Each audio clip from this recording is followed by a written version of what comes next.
आज की चर्चा में आपका स्वागत है।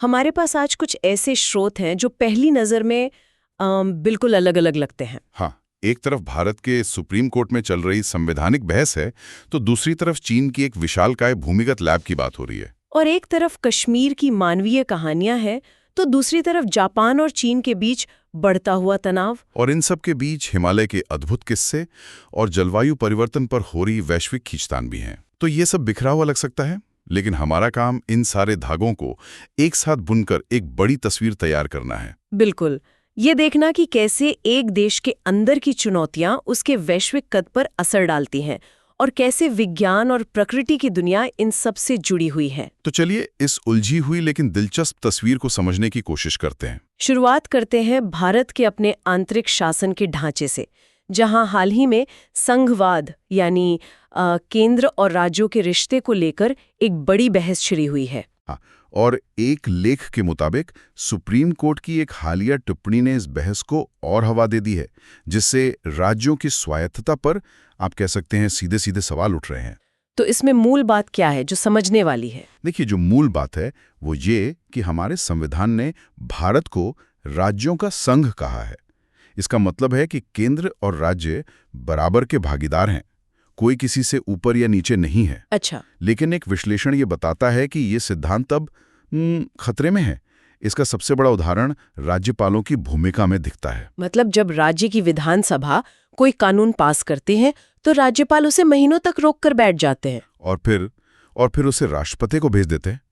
तो इसका नतीजा ये होता है कि लोगों की चुनी हुई सरकार का फैसला एक गैर निर्वाचित व्यक्ति की मर्जी पर अटक जाता है। और लेख में कुछ और उदाहरण भी दिए गए हैं जो इस पैटर्न की ओर इशारा करते हैं। हाँ बिल्कुल, जैसे राज्यों को जीएसटी का मुआवजा देने से इनकार करना, या फिर केंद्रीय जांच एजेंसियों जैसे सीबीआई और ईडी का कथित तौर पर राजनीतिक इस्तेमाल। सीबीआई यानी केंद्रीय अन्वेषण ब्यूरो और ईडी यानी प्रवर्तन निदेशालय, देश की सबसे बड़ी जांच एजेंसियां। बिल्कुल, और इन सबको एक साथ रखकर देखें तो स्रोत का तर्क है कि ये सिर्फ अलग अलग घटनाएं नहीं हैं, ये एक सोची समझी रणनीति का हिस्सा लगता है। मतलब एक कोऑर्डिनेटेड एफर्ट। हाँ, जहां आर्थिक, प्रशासनिक और राजनीतिक तीनों स्तरों पर राज्यों की शक्ति को कम किया जा रहा है, और ये भारत के संघीय ढांचे की मूल भावना को ही बदल सकता है। शासन और भरोसे की यही कड़ी हमें एक दूसरे स्रोत की तरफ ले जाती है जो कश्मीर की स्थिति पर बात करता है।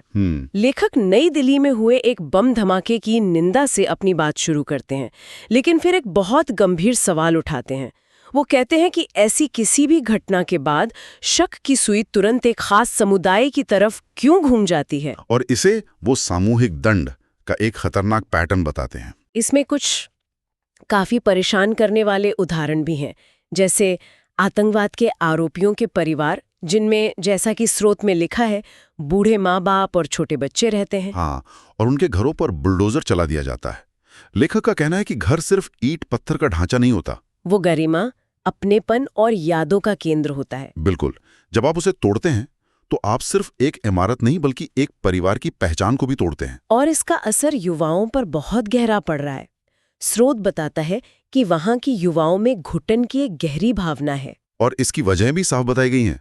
नागरिक अधिकारों में कटौती, हर वक्त पुलिस की निगरानी, सरकारी नौकरी से कभी भी निकाले जाने का डर, और बाहरी लोगों को बसाने की नीतियों से अपनी पहचान खोने का डर। ये भी एक बड़ा पॉइंट है। हाँ, और लेखक इसका समाधान भी सुझाते हैं। वो कहते हैं कि हमें अटल बिहारी वाजपेयी के इंसानियत और जमहूरियत वाले रास्ते पर लौटना होगा, जहां बातचीत के दरवाजे खुले हों। क्योंकि जब संवाद खत्म होता है तो अविश्वास और डर की खाई और गहरी हो जाती है। सही कहा है। तो इन सामाजिक और राजनीतिक तनावों के बीच देश की अर्थव्यवस्था की अपनी चुनौतियां हैं, जिसका असर हम सब पर पड़ता है। एक लेख भारतीय रुपए की गिरती कीमत पर ध्यान खींचता है।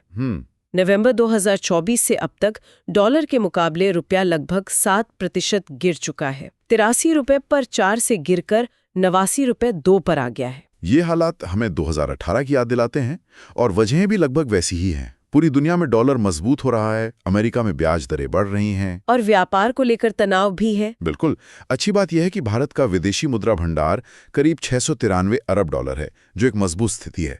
लेकिन एक लेख हमारी एक बहुत बड़ी कमजोरी की तरफ इशारा करता है। और वो क्या है? कच्चे तेल के आयात पर हमारी निर्भरता। और ये निर्भरता कितनी बड़ी है? मतलब कोई आंकड़ा है हमारे पास? बहुत बड़ी।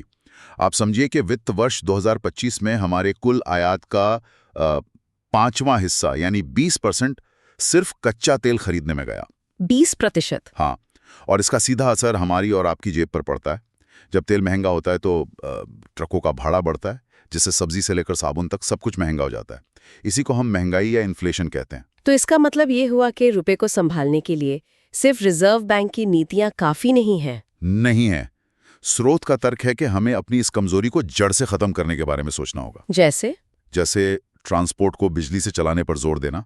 इसे अब सिर्फ पर्यावरण का मुद्दा नहीं बल्कि एक रणनीतिक अनिवार्यता समझना होगा, ताकि हमारी अर्थव्यवस्था बाहरी झटकों से सुरक्षित रह सके। तो ये तो हुई देश के अंदर की बात, लेकिन जैसा हमने कहा, भारत की चुनौतियां दुनिया में चल रही बड़ी उठापटक से भी जुड़ी हुई हैं।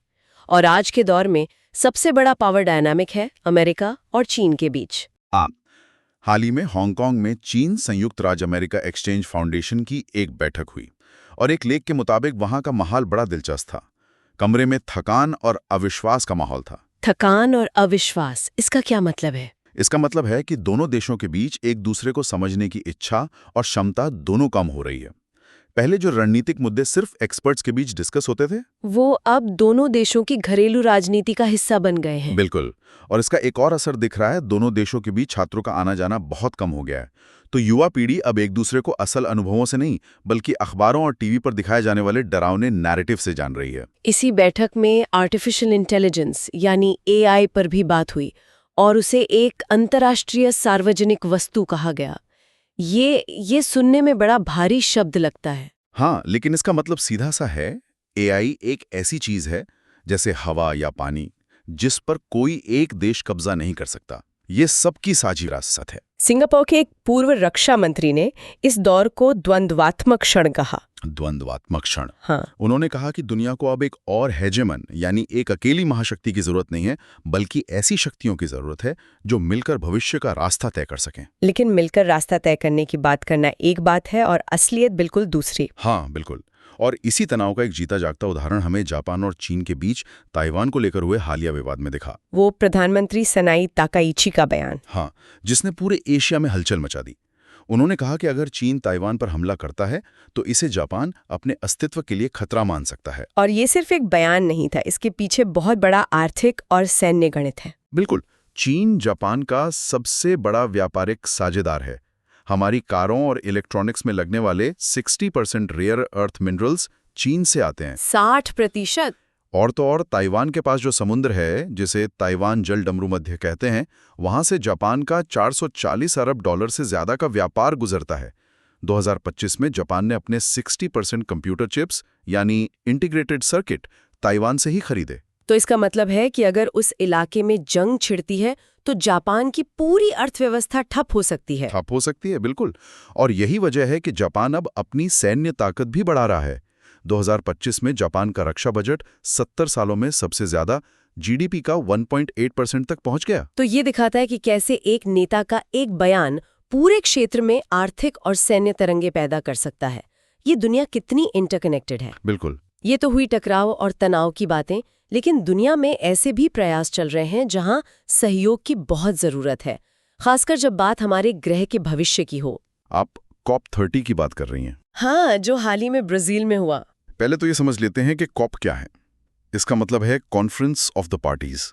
ये संयुक्त राष्ट्र की सालाना बैठक है जहां दुनिया भर के देश जलवायु परिवर्तन से निपटने के लिए इकट्ठा होते हैं। और इस बार COP30 का मुख्य फोकस कार्यान्वयन पर था। कार्यान्वयन यानी इम्प्लीमेंटेशन। जो वादे किए गए हैं उन्हें लागू कैसे किया जाए। पर वहां भी तो वही पुरानी कहानी दोहराई गई। हाँ, खाई अब भी वही है। एक तरफ अमीर और विकसित देश हैं जो कहते हैं कि कोयला और पेट्रोल डीजल का इस्तेमाल तुरंत बंद करो। दूसरी तरफ भारत जैसे विकासशील देश हैं जो कहते हैं कि आपने सालों तक प्रदूषण फैलाकर विकास किया, अब हमारी बारी है तो आप हमारी आर्थिक मदद करें और तकनीक दें। सही।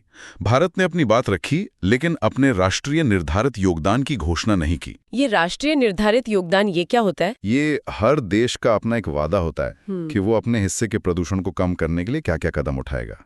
भारत ने अभी अपने नए वादे नहीं बताए हैं, शायद सही मौके का इंतजार कर रहा है।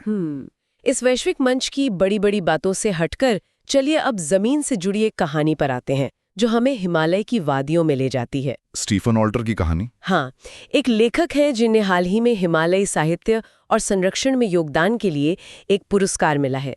उनका काम हमें उस दुनिया से मिलाता है जो हमारी रोजमर्रा की जिंदगी से बहुत दूर है। और उनके लेखन में कमाल के विवरण मिलते हैं। वो बताते हैं कि कैसे उन्होंने उत्तराखंड में ड्रोसेरा नाम के एक मांसाहारी पौधे को खोजा। मांसाहारी पौधा? हाँ, जो कीड़ों को अपने जाल में फंसाकर खा जाता है।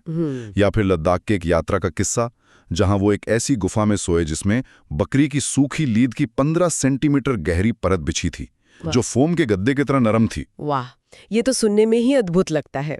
ये छोटी छोटी कहानियां हमें प्रकृति की अविश्वसनीय विविधता दिखाती हैं। लेकिन उनके लेखन में सिर्फ खूबसूरती नहीं, एक गहरी चिंता भी छिपी है। सही कहा।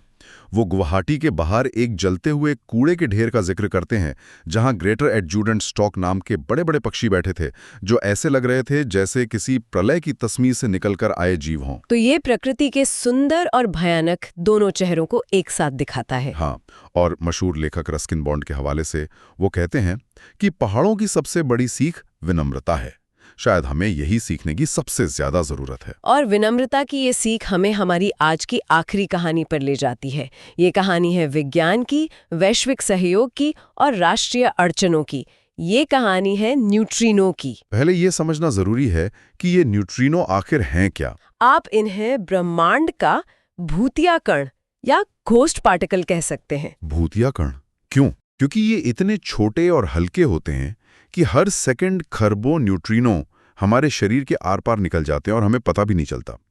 ये सूरज और तारों के अंदर से आते हैं और इन्हें पकड़ना लगभग नामुमकिन है। तो इन्हें पकड़ने के लिए ही ये बड़ी बड़ी प्रयोगशालाएं बनाई जा रही हैं। बिल्कुल।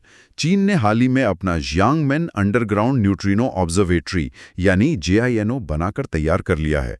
ये पहाड़ के नीचे बनी एक बहुत बड़ी लैब है। और भारत का भी ऐसा ही एक प्रोजेक्ट था, INO। हाँ, इंडिया बेस्ड न्यूट्रिनो ऑब्जर्वेटरी, लेकिन वो सालों से अटका पड़ा है। ये बहुत अजीब बात है कि चीन अपना प्रोजेक्ट पूरा कर लेता है और हमारा प्रोजेक्ट अटक जाता है। स्रोत में इस पर कुछ बताया गया है कि आखिर हमारे यहाँ ऐसी क्या रुकावटें आ गईं? हाँ, इसके कई कारण बताए गए हैं। एक तो इसका विशाल आकार और निर्माण को लेकर स्थानीय लोगों में डर था। उन्हें लगा कि इससे पर्यावरण को नुकसान होगा। दूसरा, इस पर राजनीति भी बहुत हुई। और स्रोत ये भी मानता है कि INO प्रोजेक्ट पर काम कर रहे वैज्ञानिकों ने भी शायद प्रक्रियाओं का ठीक से पालन नहीं किया। नतीजा ये हुआ कि आज जब चीन का जूनो अपने पहले नतीजे जारी करने वाला है, जिसमें रूस, अमेरिका, ब्रिटेन और पाकिस्तान जैसे देशों के वैज्ञानिक भी शामिल हैं। हाँ, तब हम इस दौड़ में कहीं नहीं है। ये तो वाकई बहुत निराशाजनक है। एक बड़ा मौका हाथ से निकल गया। और स्रोत में एक बहुत पते की बात लिखी है। वो कहते हैं कि बिग साइंस में एक बस छूटने का मतलब ये नहीं होता कि आप अगली बस पकड़ लेंगे। इसका मतलब ये होता है कि आपकी अगली बस को पहले वाली से कहीं ज्यादा आधुनिक होना होगा, तभी आपके प्रयास मायने रखेंगे। बिल्कुल। तो आज हमने कहाँ से शुरू किया था और कहाँ पहुँच गए? भारत में संघवाद की बहस से लेकर अमेरिका चीन के बीच AI पर नियंत्रण की होड़ और फिर ब्रह्मांड के भूतिया कणों को पकड़ने की वैश्विक दौड़ तक, एक बात तो साफ है कि दुनिया बहुत ज्यादा जटिल और एक दूसरे से जुड़ी हुई है। हाँ, और एक स्रोत में जो प्रबंधन यानी स्टुअर्डशिप की बात की गई थी, वो यहाँ बहुत प्रासंगिक लगती है। हर कोई सिर्फ प्रतिस्पर्धा या कंपटीशन की बात कर रहा है, जबकि जरूरत प्रबंधन की है, चाहे वो अर्थव्यवस्था का प्रबंधन हो, वैश्विक रिश्तों का या फिर हमारे पर्यावरण का। तो आज का अंतिम विचार इसी से जुड़ा है। इन सभी जुड़ी हुई चुनौतियों को देखते हुए, चाहे वो संवैधानिक हो, भू-राजनीतिक या वैज्ञानिक, इस प्रबंधन या संरक्षण का व्यावहारिक अर्थ क्या है? और ये सिर्फ राष्ट्रों के लिए नहीं बल्कि हम सब के लिए, एक समुदाय और एक व्यक्ति के तौर पर क्या मायने रखता है। हाँ, बिल्कुल।